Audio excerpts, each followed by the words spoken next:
Hello everybody, it's OOM911 and once again, welcome back to another match of OOM's Thoughts. Or I guess this time, this is the first one, because the last one while planning to do it, I decided I'd just type it down on the forums. So, what are we talking about today? Well, we're playing World of Warships here, and I'm in a carrier. We're going to talk about carriers. We're going to talk about my personal opinions on carriers and stuff like that. Now, I'm a carrier player. I love playing aircraft carriers. I love the strategy game type thing they've got going on and all that kind of stuff. They're pretty fun. However, there are problems. The carrier interface is, to the best of my ability to refer to it, is clunky. It's not very intuitive. It kind of feels kind of broken from time to time. It's just not very good.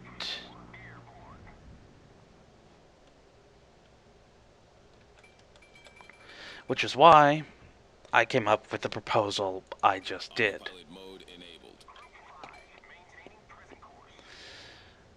Basically, I've got my notes off to the side here, and I have a few ideas to make carrier combat, at least in my personal opinion, more comfortable, more accessible to more people, and so on. A lot of these are based on other RTS games I've played in the past. So, let's get started. First things first. What kind of RTS game am I talking about here? I'm talking about games like, for example, Supreme Commander. If any of you have ever played Supreme Commander, you'll know exactly what I'm talking about first. And that would be the zoom system. In World of Warships, I can zoom from here to about here. If I was playing Supreme Commander, I could zoom from here, and I have to hit a button for this, to here, and then back in anywhere with just the mouse wheel. But I can't do that in this game. That would make it so much more easy to access areas on the map. So much more. And that's a big deal. Because if you make it more accessible to people, players tend to be happier. If players tend to be happier, they'll play the class more. If the class is played more, it gets more popular. More players give feedback. Da da da da da da da da.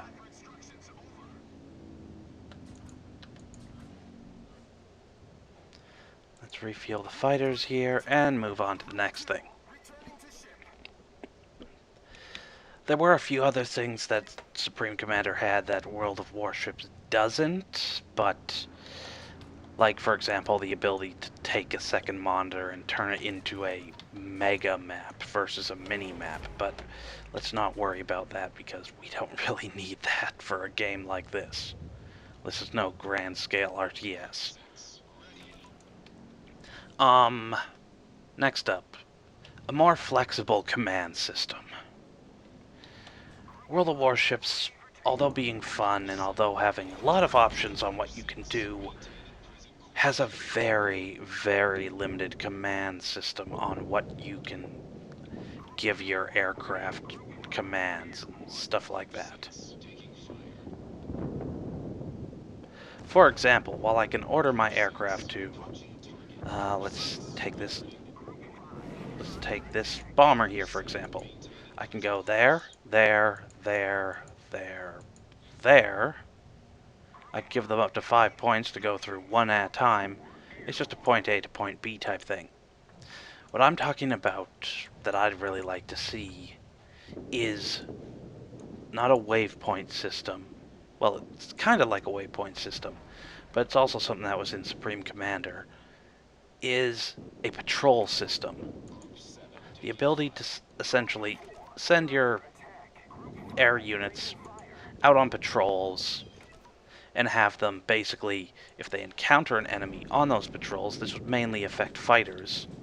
Like if they encountered an aircraft in their attack range while they were on a patrol, they would go and chase down that aircraft. Also, another thing is stances. Stances like a no-attack stance, you only attack aircraft within a certain radius. In other words, if they get outside your attack radius while you're attacking them, you stop attacking them.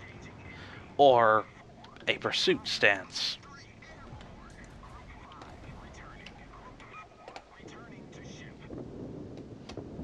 As in, like, as soon as you spot a target, you will follow it until it dies. Nice. It basically evens things out and makes things a lot easier for everyone. Next, let's go Alt Tab for a second here. Here we go. This one I was against originally, way back when, but now I think that everything's come together. It might be better. For some classes, it would prevent hovering, which has been happening and has been a problem for some players. What do I mean by hovering? I mean by one player, this especially affects DDs. An aircraft carrier finds a player, a DD for this matter. Their fighter now endlessly hovers over them until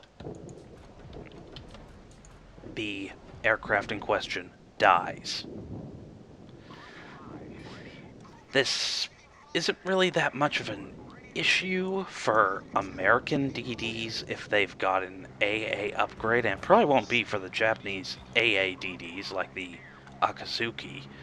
But what about for aircraft from, say, I don't know, other nations that don't really have as good of AA guns?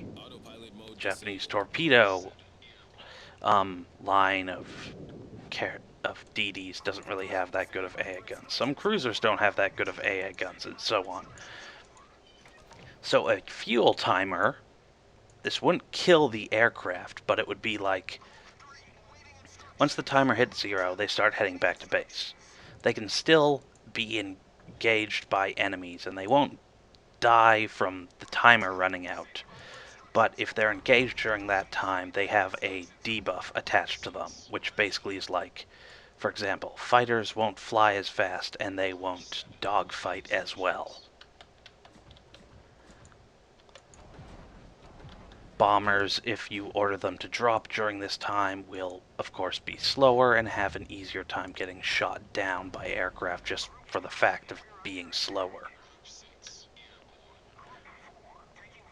It's a very simple concept. I think it would work. It would keep the carrier itself more involved in combat, as well as it would encourage players. I know carriers shouldn't get closer to combat, but I think it would eliminate the hiding in a corner mentality that some players have a bit more. Because not only getting closer to the enemy increases your DPM when you're in a carrier, but it also increases your likelihood of, in this case, not running out of fuel for your aircraft and keeping them alive longer. Now, the fuel gauge should be large enough that you have enough fuel to go to your destination and back with plenty to spare. But if you're going to be a big jerk to somebody, it will run out and you'll be basically crippled all the way home. Alright. Aside from that, what's next? Yes. Number 4. Yes, I'm going through a list of notes I've made. Abilities. Aircraft carriers don't have any abilities at all. Their only ability is they can use aircraft. Period. That's it. That's their ability. they don't really benefit the team that much in a lot of cases. They're kind of removed from combat, if you think about it. So my new suggestion is a way on how to get the carriers more involved in combat and how to make them more friendly to allies. So, I'll just take direct control for a second here. This is kind of distracting because I'm doing both at the same time, but I find this easier to do this way. So, for example, there are quite a few dive bombers in the game who were used as scout aircraft. Okay. How about we have them? We have some aircraft. Well, actually, I won't cover them just yet. I'll cover the bombers in general. Well, actually, no, the fighters first. Let's cover the fighters first. The fighters have one ability, their Alt-Tab ability. It's the only significant one. I'm not talking about manual fire overall. But what I would like to see is a ground attack ability. A lot of people would like to see one. Because, as it stands, aircraft carriers have no way, especially air superiority carriers, have no way that if they run out of bombers, which for some of them happens a lot, they have no way of defending themselves ever again. They're simply out of bombers.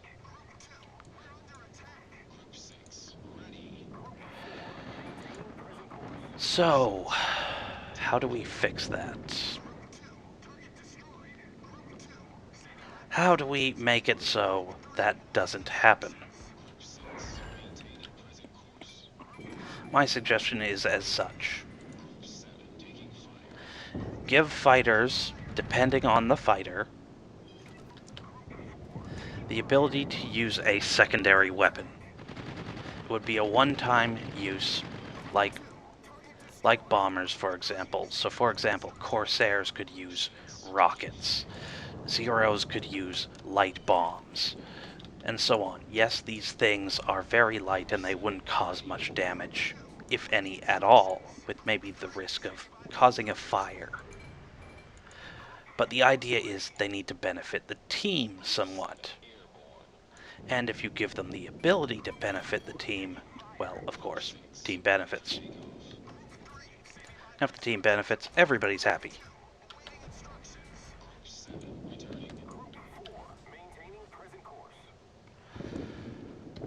Then, next up, you could have, for the bombers, dropping stuff like flares, for example.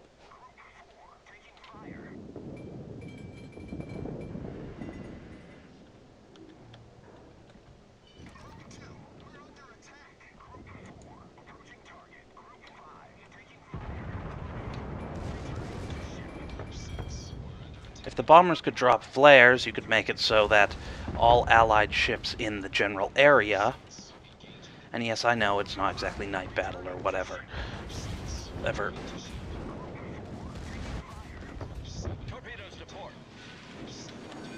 if they drop flares, all ships within the general area gain a bonus to their sight range, making it easier for them to spot enemies, or things like torpedoes in the general area. Again, it's an ability that allows players more benefits, and more benefits equals more happy players. And the more happy the players are, the better it is overall for everybody.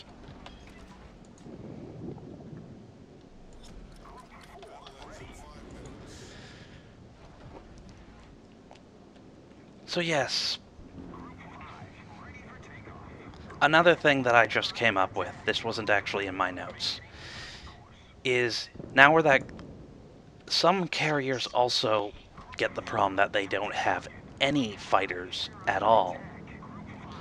Almost every naval bomber had the ability to have forward-mounted weapons on it. I suggest we also use that as an advantage.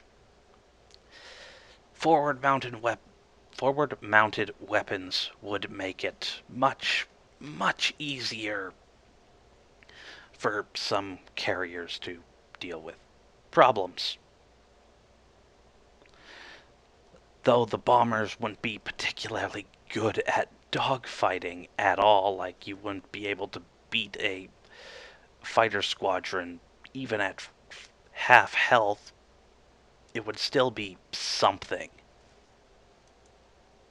But they would not dogfight unless they were directly told. In other words, they would keep going in a straight line to their destination and wouldn't bother to dogfight at all, even if engaged, and just use their rear gunners. However, if you told them directly to dogfight, they would do so. They just wouldn't be very good at it. Okay, moving on to the next one. Well, let's see which carrier I should take out. I'll take out the Hacker EU. It's my best one, after all. And let's just get a little insane with it. I have that. I have... It's a tier 10, so let's take that. Free XP, let's take that. And let's take that.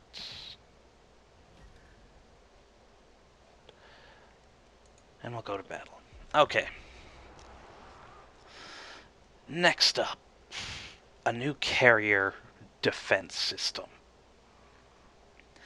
Now, I know this isn't a big deal for a lot of people, but for people like me who play the frontline carrier role, and even for people who don't, you'll more often than not get into situations where you're cornered.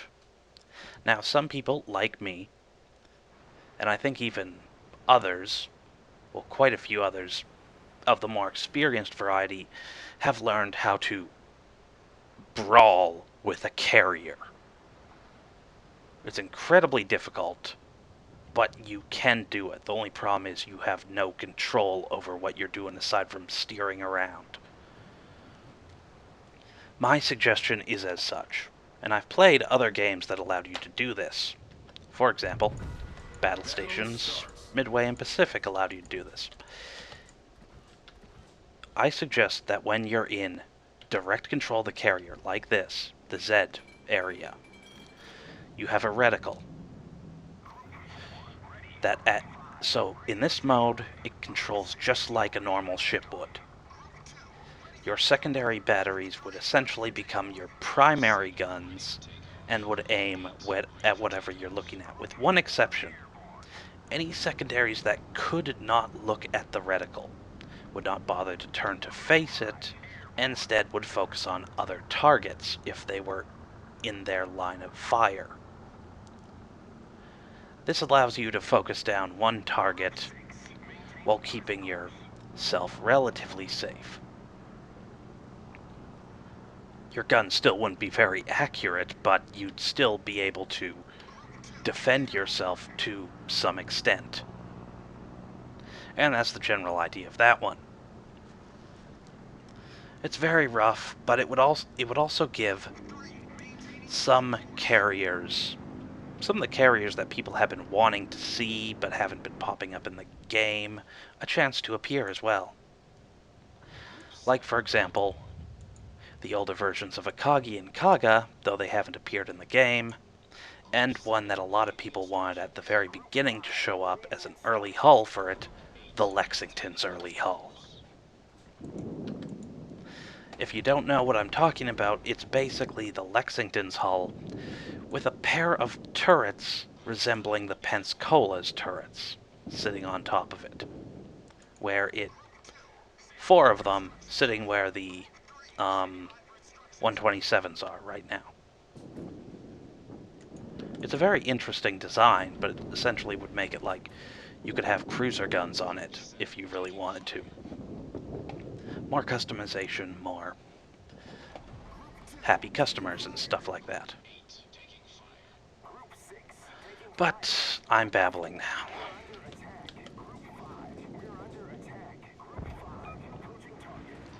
That looks like a pretty good spread I put down.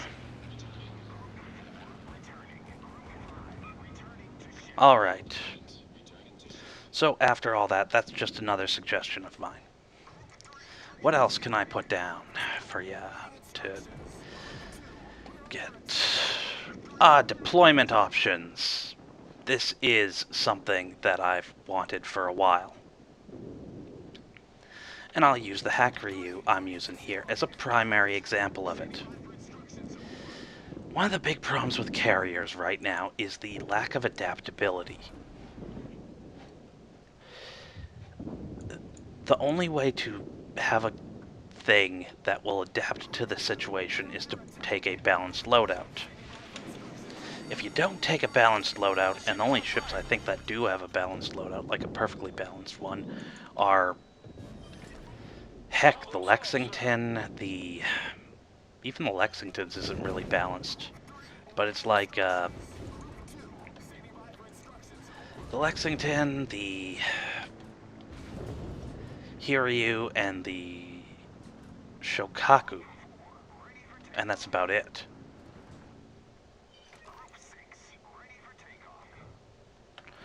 So how do you get a balanced loadout out of all that? Well, that's actually kind of difficult.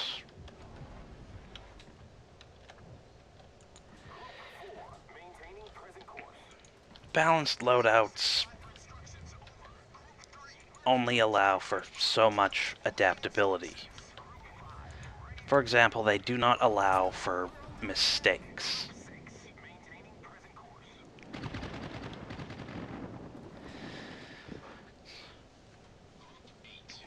Like, for example, anybody who takes a dedicated either strike loadout will be able to beat you in terms of damage done to the enemy team. Anybody who takes a air superiority loadout will be able to beat you in one-on-one combat if they aren't dumb. However, it's even worse if you chose to take a strike loadout and you, for example, end up fighting a carrier that has an air superiority loadout, because in some cases, like with the Lexington, for example, you don't have any fighters. You can't even defend yourself. Or, in some cases, you end up with a ship that, well, as I said before, can't even defend itself, or is so vulnerable to the enemy that there's no point in even fighting. Like, for example, if you take an air superiority loadout and the enemy has a ton of anti-air on the enemy team, you're going to lose too many bombers and you won't be able to fight by the end of the battle.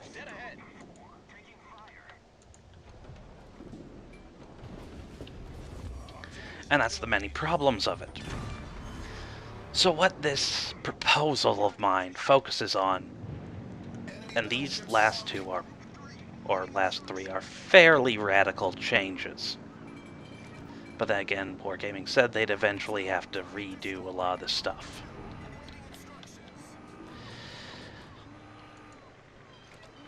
These radical changes, this one focuses on the loadouts themselves. This will tie in with my second one later. For example, I can't get my thoughts together right now. I'm sorry about this. I've never been good at this kind of thing. Alright, here we go. I think I got it now. You know how the Hack Ryu has like 8 slots? 8 slots on its deck, as you can see here. What I'm suggested is, and you have so many of each aircraft, if I wanted to, during combat, I could land one of my aircraft squadrons, go down here, click on one of these icons, like a button that would be up here or something, like, say, for example, this squadron right here. I'd be able to click a button that's up here, not the landing one. It would have to be on my deck already, and I could just click this little thing. It would open a small, like, little tab, and I could switch from fighters to dive bombers, for example. Now, there'd be constraints in that you could only have so many of each type in the air at a time, but you would be able to switch which squadron has so much. So, for example, I'd have 8 slots max, but I could have a limit of 4 dive bombers, 4 torpedo bombers, or 5 fighters in the air at a time. And between those maxes, you'd be able to flip here and there, back and forth, giving you a huge amount of freedom on what you could do at any one time. More flexibility, again, for strategy players, equals much happier customers. And if you have happier customers, you have more players, and so on and so forth. Aircraft carriers suffer from a big problem of being inflexible in a lot of cases. They can't adapt to their situations as well as, well, other players can.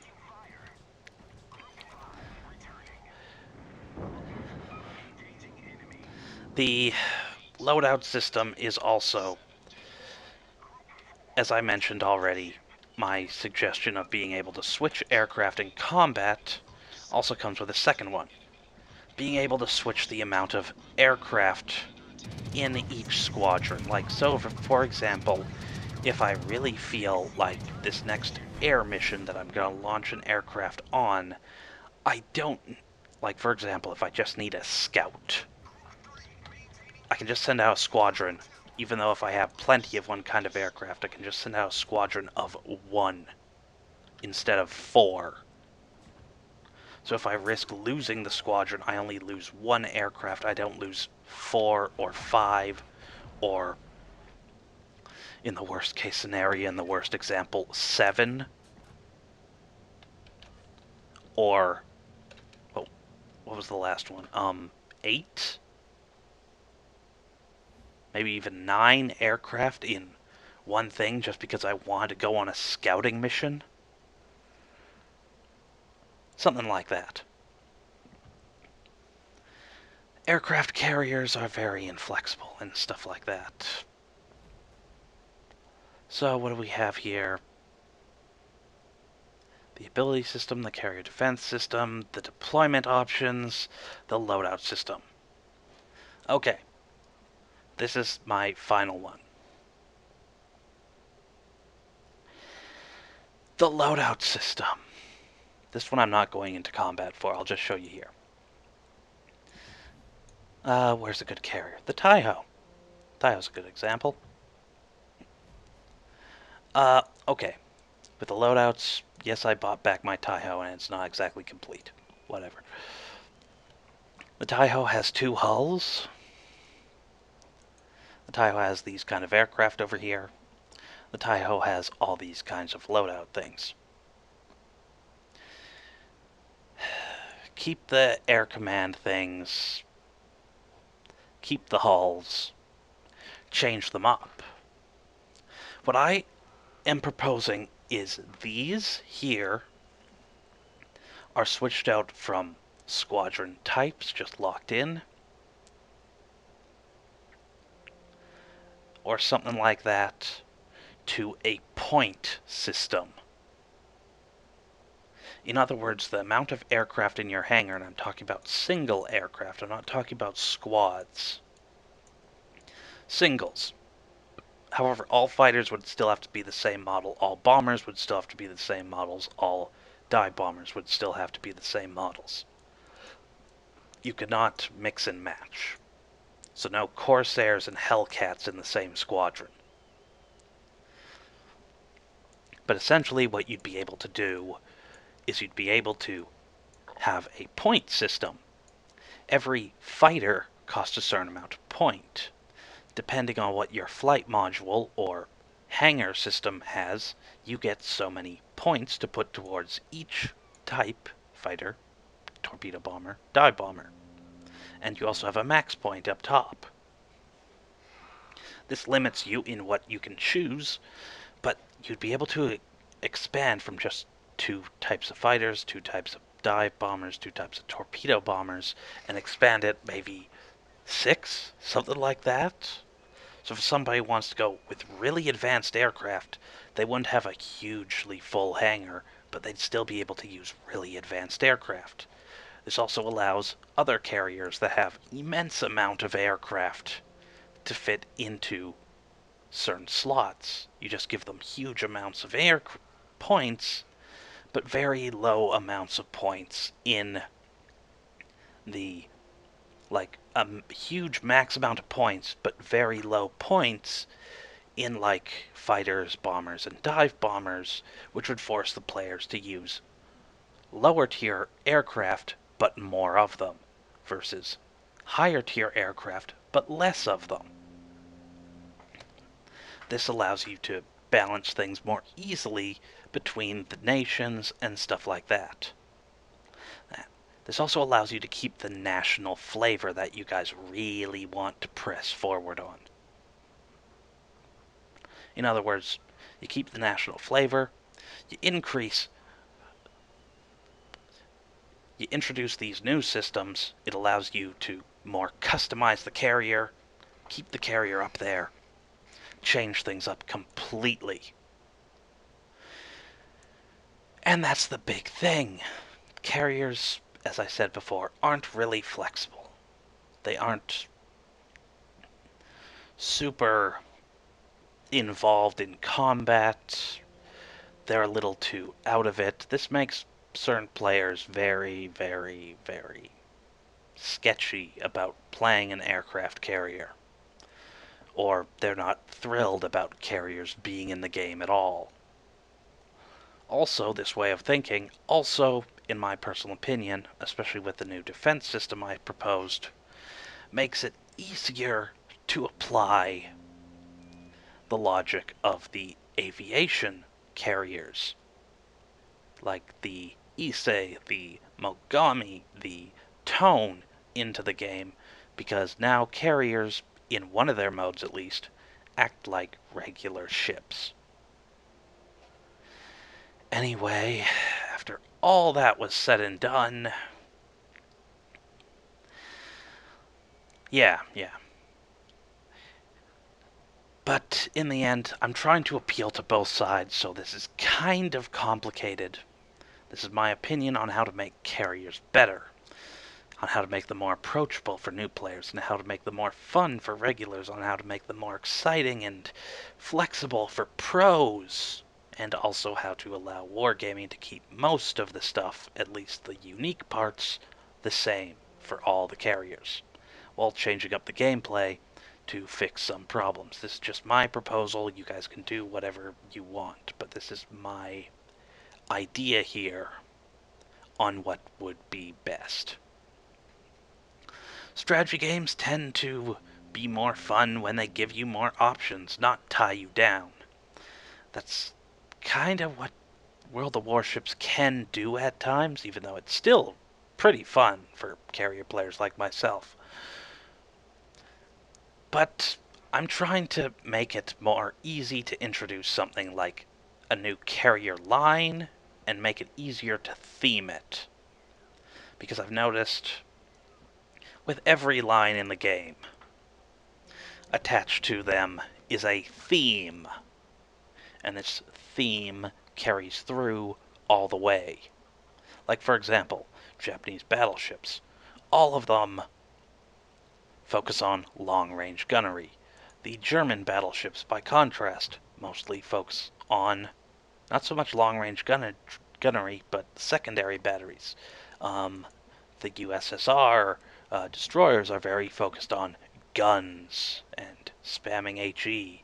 The USA destroyers are focused very much on AA abilities as secondary, along with the battleships and their cruisers. The Japanese heavy cruiser line is focused on torpedo being heavy cruisers focusing mostly on guns with the ability to use torpedoes. The UK is basically entirely light cruisers with AP only, and so on. Everybody's got their own unique thing. And even the lines that split, like the Japanese line is going to split right about here or somewhere into not only a destroyer line that focuses on torpedoes, but a destroyer line that focuses on rapid-fire guns. And that's the whole idea. Let's make it so it's accessible and easy to theme things back and forth and back and forth. Anyway, this has been OOM 911. I hope you guys all understand where I'm coming from here, and will give your feedback in the comments below. Because that's what my channel needs right now. I need some comments. It's up to you whether or not you subscribe or not. It's really up in the air about that one, but I would like, if you like this theory, hit the like button. If you don't have to. It's up to you. I would like comments and feedback, though, again, on the idea and also what to do next for my channel. I'll probably do more of these Thoughts segments, but they'll be on completely different things. So, once again, this has been OOM 911, talking about aircraft carriers and World of Warships. This idea may be a little demented, but I hope you enjoyed. Signing out. Peace out.